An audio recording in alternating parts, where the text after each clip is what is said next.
반갑습니다. 오늘도 하나님과 동행하는 교회의 아침 말씀 예배에 함께 해주신 여러분들을 환영하고 축복합니다. 오늘 함께 나눌 말씀은 구약성경 시편 32편 말씀입니다. 구약성경 시편 32편 말씀을 함께 나누면서 장마가 이제 본격적으로 시작됐죠. 좀 꿉꿉하고 좀 짜증 날 수 있는 날씨지만 오늘 말씀을 통해 또 용기를 얻고 은혜의 어떤 힘을 얻어서 또 이렇게 하루하루 이겨내실 수 있는 귀한 시간이 되시기를 바랍니다. 제가 봉독하겠습니다. 시편 32편 말씀입니다. 복되어라 거역한 죄 용서받고 허물을 벗은 그 사람, 주님께서 죄 없는 자로 여겨주시는 그 사람, 마음에 속임수가 없는 그 사람, 그는 복되고 복되다. 내가 입을 다물고 죄를 고백하지 않았을 때에는 온종일 끊임없는 신음으로 내 뼈가 녹아내렸습니다. 주님께서 밤낮 손으로 나를 짓누르셨기에 나의 혀가 여름 가뭄에 풀 마르듯 말라버렸습니다. 셀라. 드디어 나는 내 화를 주님께 아뢰며 내 죄를 주님께 아뢰며 내 잘못을 덮어주지 않고 털어놓았습니다. 내가 주님께 거역한 나의 죄를 고백합니다 하였더니 주님께서는 나의 죄악을 기꺼이 용서하셨습니다. 셀라. 경건한 사람이 고난을 받을 때에 모두 주님께 기도하게 해주십시오. 고난이 홍수처럼 밀어닥쳐도 그에게는 미치지 못할 것입니다. 주님은 나의 피난처, 나를 재난에서 지켜주실 분. 주님께서 나를 보호하시니 나는 소리 높여 주님의 구원을 노래하렵니다. 셀라. 주님께서 말씀하신다. 내가 가야 할 길을 내가 너에게 지시하고 가르쳐 주마. 너를 눈여겨보며 너의 조언자가 되어주겠다. 너희는 제갈과 굴레를 씌워야만 잡아들 수 있는 분별 없는 노새나 말처럼 되지 말아라. 악한 자에게는 고통이 많으나 주님을 의지하는 사람에게는 한결같은 사랑이 넘친다. 의인들아, 너희는 주님을 생각하며 즐거워하고 기뻐하여라. 정직한 사람들아, 너희는 다 함께 기뻐 찬송하여라. 아멘. 오늘 말씀 혹시 평소에 묵상하시거나 마음속에 담아두셨던 시편이셨나요? 저도 요즘에 사실 시편 말씀 준비하면서 제가 시편이 여러분들도 아시겠지만 150편이나 되는 아주 긴 말씀이잖아요. 성경 전체를 통틀어서도 가장 많은 장수와 절수로 되어 있는 책이고요. 너무나 마음속에 외우지 말라 그래도 달달달달 외워져 있는 시편의 말씀도 있는가 하면 너무나 생소한 말씀도 있고요. 아, 이 말씀이 시편 말씀이었구나 하는 말씀들도 있죠. 오늘 이 32편의 말씀이 저한테는 좀 그랬습니다. 좀 뭐라 그럴까, 그러니까 다윗의 시를 보면 대표적으로 이제 23편의 시는 너무나 잘 알려져 있는 시다 보니까 뭐 세번역으로도 개역개정으로도 우리말 성경으로도 제가 100% 정확하진 않아도 거의 흡사하게 외우고 있어요. 죄송합니다. 근데 오늘 함께 나눈 이 32편 같은 경우 이런 말씀이 시편 말씀에 있었구나라고 이렇게 느낌을 받을 만큼 좀 생소한 말씀이었어요. 그러면서 이 말씀에 대해서 좀 더 깊게 좀 더 넓게 생각해보고 이렇게 공부를 하고 준비를 했는데 오늘 말씀도 초반에 작은 제목을 보니까 용서받은 기쁨이라고 표현되어 있습니다. 그렇다면 역시 다윗의 시고요. 다윗의 시라고 표현되기보단 다윗의 마스길이라고 표현되어 있습니다. 제가 오늘 여러분들에게 이 마스길에 대해서도 좀 설명을 드릴 거고요. 중간에 보면 셀라라는 명칭이 나와요. 시편에 보면은 이 셀라라는 가로를 치고 셀라라는 단어가 표현되어 있는 것이 여러 군데 있는데 또 이것이 가지고 있는 진짜 의미, 참 의미가 무엇인지도 한번 오늘 얘기를 한번 해보고 싶어요. 용서받은 기쁨, 그렇다면 우리가 좀 이렇게 간단하게 곰곰이 생각해 보자면 다윗이 이 32편을 통해서 이 시를 쓴 이유는 본인이 용서받은 것에 대한 기쁨에 대한 찬양의 시구나, 기쁨에 대한 응답의 시구나, 기쁨에 대한 보답의 시구나라고 우리가 좀 예상해 볼 수 있을 것 같아요. 마스길이라는 단어는 하나님의 말씀 속으로 깊이 들어가 성령과 함께하는 거룩한 기도와 예배를 의미합니다. 그러니까 시편을 좀 보다 보면 여러분, 다윗의 시다, 뭐 지휘자의 곡조에 맞춰 쓴 누구누구의 노래다 이렇게 표현되지만 어떤 것은 명확하게 다윗의 맞스길이라고 표현되어 있어요. 그건 뭐냐면 내가 즐겁게 기쁘게 찬양하고 또는 뭐 지휘자나 하프를 켜고 하나님 앞에 시를 올려드리고 기쁨의 노래를 불러드리는 경우도 많지만 이렇게 오늘의 맞스길이라는 단어가 표현된 것처럼 하나님의 말씀 속으로 깊이 들어가서 성령과 함께하는 거룩한 기도와 예배의 형식을 취한 시도 있다라는 거예요.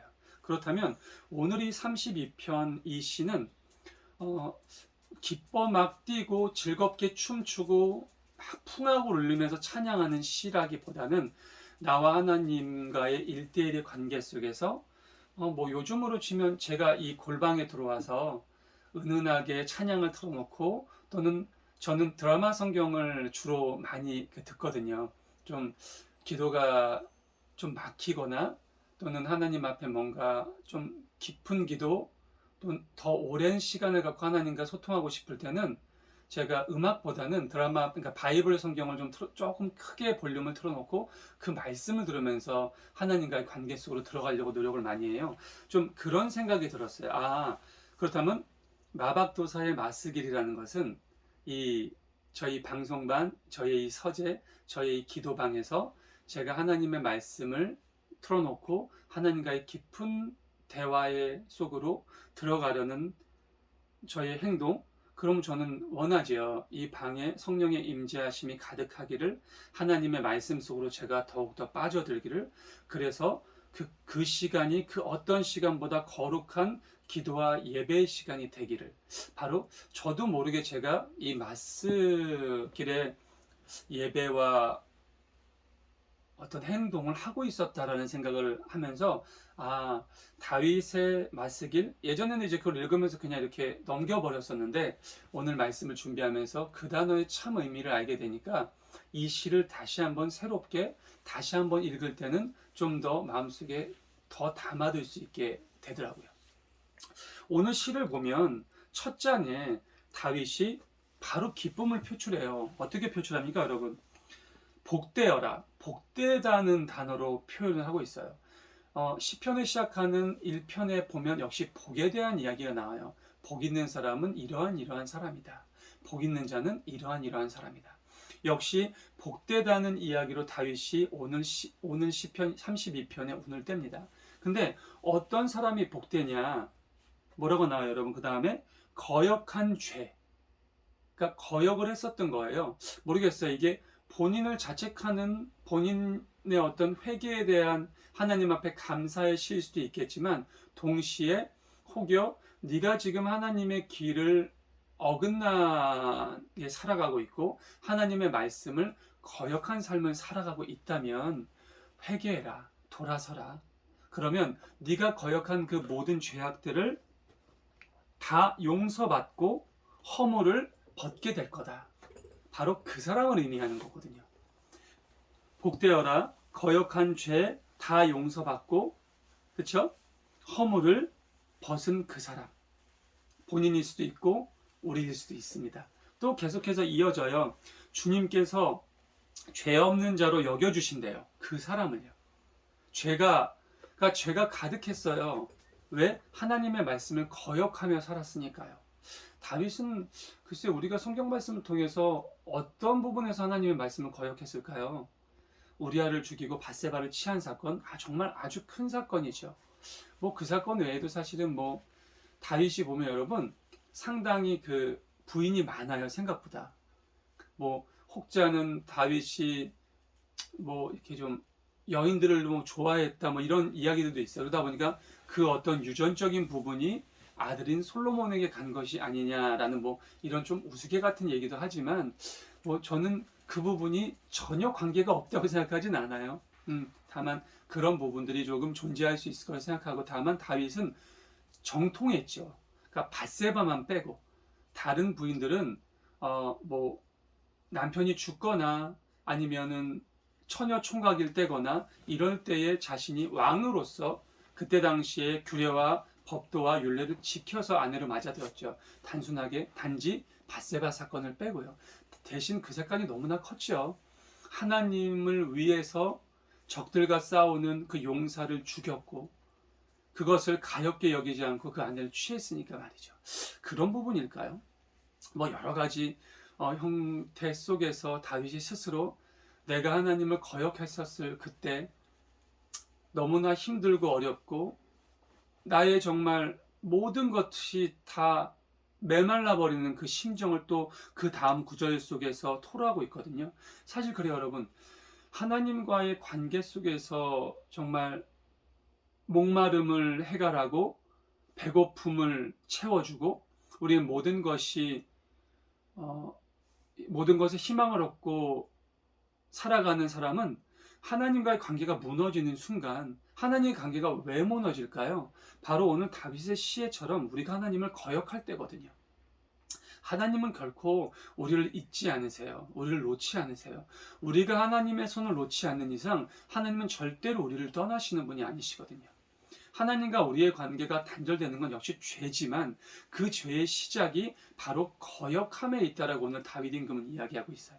그러면서 거역한 죄를 지었던 당신 이제 돌아왔고 하나님 앞에 회개한 당신 하나님이 이제부터는 죄 없다라고 여겨주신다. 얼마나 감사하냐. 바로 이런 이야기예요. 그러면서 그 뒤에 이제 뭐 3절, 4절, 5절부터 마지막 절까지 이야기하는 이야기 속에서 다윗이 스스로가 하나님의 말씀과 음성에 귀 기울이지 않고 거역한 삶을 살아갈 때 내가 얼마나 힘들고 어렵고 목말랐는지를 표현하고 있어요. 그리고 돌아왔을 때 그 모든 것이 다 해결되고 정말 하루만 더 지났으면 내가 목말라 정말 죽을 수도 있고 굶주려 죽을 수도 있는 상황인데 내가 하나님께 돌아오니까 그분이 나를 다시 맞아주시고 내 죄를 용서해 주시고 나를 죄 없다고 해주시고 나를 세워주심이 너무나 기쁜 그런 노래예요. 오늘 뒤에 보면 6절의 말씀을 보면 이렇게 나와요. 여러분, 경건한 사람이 고난을 받을 때에 모두 주님께 기도하게 해 주십시오. 제가 이 단어 보면서 이 구절 보면서 경건한 사람도 고난을 받아요. 당연하죠, 여러분. 그렇죠? 사실 경건하지 못한 사람, 하나님을 모르는 사람, 하나님을 멸시하는 사람은 하나님이 뭐 고난을 주신다, 벌을 주신다, 역경 속에 밀어넣는다라는 단어보단 스스로 자기에게 걸려 넘어지고 스스로의 지식을 믿다가 큰 곳 깨지는 경우가 다반사지만 하나님을 믿는 경건한 사람, 온유한 사람도 고난을 받지만 그 고난은 어떤 고난이냐? 하나님이 우리를 단련시켜 주시기 위한 고난일 수도 있고요. 사단이 우리를 무너뜨리기 위한 고난이지만 하나님이 허락하신 경우도 있고요. 욥의 경우처럼 말이죠. 근데 오늘 다윗이 이런 이야기를 해요. 경건한 사람에게 고난이 올 때 네가 경건하냐? 네가 지금 온전한 삶을 살고 있냐? 하나님 앞에 뭐 완벽할 수는 없지만 그래도 내가 최선을 다하고 있는 삶을 살고 있냐? 근데 네가 지금 힘들어? 어려워? 고난 중에 있어? 염려하지 마. 걱정하지 마. 기도해. 하나님 앞에 매달려. 더더욱더 하나님께 간구해. 바로 그걸 강조하고 있어요. 그러면서 고난이 홍수처럼 들이닥치고 정말 폭풍처럼 몰려들어도 그렇게 기도하는 경건한 사람, 하나님께 매달리는 온유한 사람에겐 큰 피해가 있지 않다라는 거예요. 제가 어저께 저희 동기 동생하고 통화를 하는데 이 동생이 지금 많이 힘들어요. 뭐 여러 가지 상황 때문에 힘든데 요즘에 그런 얘기를 하더라고요. 오빠, 내가 기도가 너무너무 안 나온대. 요즘엔 기도조차. 그 사람을 위해서 내 주변에 이 어떤 힘들고 어려움을 위해서 내가 기도해야 되는데 너무 화도 나고 이러한 상황이 너무 어려워서 기도가 안 나온대. 그래서 제가 이런 얘기를 해줬어요. 그러면서 저한테 그래요. 지금 내가 이렇게 하는 게 하나님께 너무 잘못하는 건가? 내가 지금 하나님과 이럴 때일수록 더욱더 하나님과 가까워지고 하나님께 매달려야 되는데 내가 자꾸 이런 운동을 하고 등산을 다니고 하는 것 쪽에서 내가 이런 것들을 좀 풀어내려고 하고 있는데 어떻게 하냐. 그래서 잘했죠. 잘못하고 있지 않다. 네가 너의 신앙의 생활의 시간을 한번 되돌아봐라. 혹여 네가 지금 힘들고 어려움으로 인해서 그동안 네가 지켜져 오던 기도의 생활과 시간과 말씀 묵상하고 예배 드리는 어떤 마음이 무너졌느냐? 그건 아니래요. 그럼 됐다. 그럼 지금 필요한 건 뭐냐면 우선은 주변에 힘들고 어려운 누군가를 위해서 기도를 해주겠다는 어떤 강박에서 일단 벗어나라. 우선은 너와 하나님의 관계가 먼저 온전해져야 된다. 너와 하나님과의 관계가 먼저 회복돼야 된다. 지금 습관적인 시간 예배가 나는 여전한데 똑같은 데라고 생각하면 안 된다. 아주 작은 거지만 마음속의 흔들림과 무너짐이 하나님과 나와의 관계를 멀어지게 할 수 있다. 먼저는 네가 기도를 회복하고 온전한 삶을 회복하고 물론 그렇다고 해서 현재 그 주변의 상황이 확 바뀌는 건 아니지만 내가 변화되고 나의 마인드가 바뀌면 내가 바라보는 시선 자체가 변화될 수 있다. 그때 힘을 얻고 용기를 얻어서 그들을 위해서 기도하는 게 순서지. 내가 지금 숨을 못 쉬겠고 내가 지금 힘들고 내가 지금 어려운데 내가 누군가를 위해서 기도할 수 있다는 건 굉장히 좀 미련한 행동인 것 같다. 그리고 그러한 기도는 나오지도 않고 그러한 기도는 중언부언에 불과하다. 그리고 하나님께서는 그러한 기도에 응답하지 않으신다. 이런 얘기를 주고받았거든요. 오늘 말씀 속에서 내가 정말 평생 동안 정직했고 누구에게 내가 억울함을 당하면 당했지 누구를 억울하게 한 적이 없었고 그렇게 이렇게 신앙생활을 해왔는데 왜 나에게 이런 고난을 닥칠까? 왜 이런 어려움이 올까? 그러면서 제가 이런 말을 덧붙였어요. 네가 버텨야 된다. 집안에서 믿음도 어떻게 보면 하나님과의 관계도 네가 먼저 시작했고 네가 지금 걸 나아가고 있으니까 하나님께서 주시는 이 고난이 분명히 내가 이길 수 있는 고난의 바운더리 안에 들어있다. 가끔씩 하나님은 우리가 감당할 수 없는 시험은 주시지 않는다라고 얘기하지만 나는 그것의 잣대가 믿음이라고 본다. 누군가가 고난을 받아서 그걸 이겨낸 분을 바라보면 가끔 이런 생각이 든다. 아, 저분은 도대체 저 고난을 어떻게 이겨냈을까? 어떻게 헤쳐나갔을까? 정말 나라면, 아니, 웬만한 사람이라면 저 고난을 이겨낼 수가 없을 텐데. 근데 막상 물어봤더니 본인은 그렇게 안 힘들었대. 그리고 반대로 별것도 아닌 것 같은데 너무나 힘들고 실족하고 무너지고 심지어 극단적인 선택을 하는 어떤 신앙인들도 본 적이 있지. 연예계에도 그런 사람들이 있었고. 근데 한편으로 나중에 물어봤을 때 그 사람한테 그게 너무너무 어려웠던 거야. 너무너무 힘들었던 거고. 그래서 내가 하나님께서 감당할 수 없는 시험을 주신다 안 주신다라는 이야기를 하기 전에 우리의 믿음의 크기가, 우리의 믿음의 위치가, 우리의 믿음의 어떠한 온전함이 어느 수준에 있느냐에 따라 어떠한 시험이라 할지라도 우리가 이겨낼 수 있는 시험이 될 수 있는 거고 어떠한 시험이라 할지라도 우리가 무너지게 하는 시험이 되게 되는 거구나라는 생각을 내가 하게 됐다라는 얘기를 어저께 이렇게 전화통화를 하면서 했거든요. 그러면서 하나님께서 분명히 어떠한 시험을 허락하시건 아니면 어떠한 시험을 너에게 주시건 네가 네 믿음을 단단히 붙들고 있다면 언제든지 너끈히 이길 수 있는 상황이 올 거다라는 그런 이야기를 하고서 전화를 끊었었어요. 오늘 말씀 보니까 다윗 임금이 그런 비슷한 이야기를 하고 있는 것 같아요. 그러면서 마무리에 하나님께서 이런 말씀을 하신 것을 다윗 임금이 시에 적어놨는데 그게 뭐냐면 이거예요. 주님께서 말씀하신다. 네가 가야 할 길을 내가 너에게 지시하고 가르쳐 줄게. 염려하지 마. 너를 눈여겨보며 너의 좋은 자가 되어줄게. 정말? 우리가 여러분, 저도 이제 옆에 보면 주석을 찾아봐요. 말씀을 준비하다가 뭔가 좀 말씀이 막히고, 이 단어가 무슨 뜻이지 하면. 근데 한낱, 물론 저보다 많은 공부를 하고, 많은 어떤 지식을 가지고 있는 선배 목회자들, 신학자들의 말씀이지만, 그런 말씀을 보고도 제가 많은 도움을 받거든요. 근데 만물을 창조하시고 우리를 설계하시고 모든 것을 만드신 전지전능하신 하나님께서 우리를 눈여겨보시면서 우리의 조언자가 되어주신다고 얘기하고 계세요.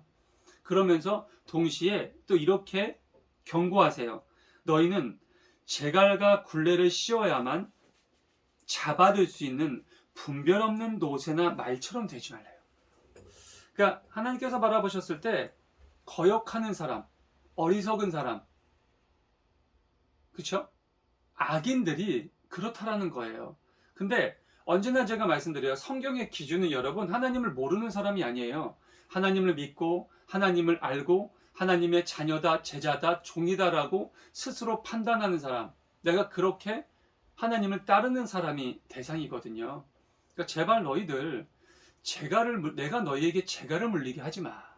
내가 너희에게 굴레를 씌우게 하지 마.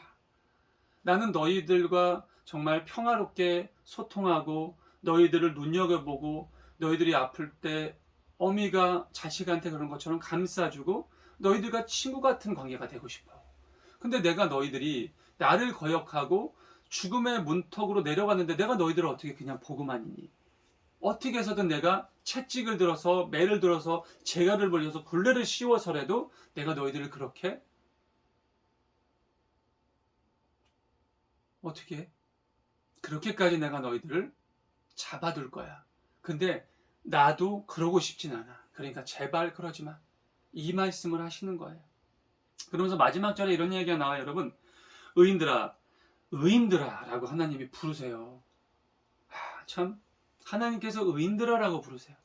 의인들아, 너희는 주님을 생각하며 즐거워하고 기뻐해라. 그러니까 의인들은 여러분 주님을 항상 생각하고 즐거워하고 기뻐하래요. 정직한 사람들아, 너희는 다 함께 기뻐 찬송하래요. 이 부분은 다윗 임금의 마무리네요. 다윗 임금이 앞에 모든 시를 쓰면서 그래요. 의인들아, 스스로에게도 반문한 거겠죠. 다윗아, 네가 의인의 반열에 오르고 싶고 하나님 앞에 의인이라는 소리를 듣고 싶으면 하나님을 항상 생각하고 즐거워해. 그리고 하나님을 늘 찬송해. 우리가 해야 할 일은 뭐 그렇게 어렵고 엄청난 일은 아닌 것 같아요.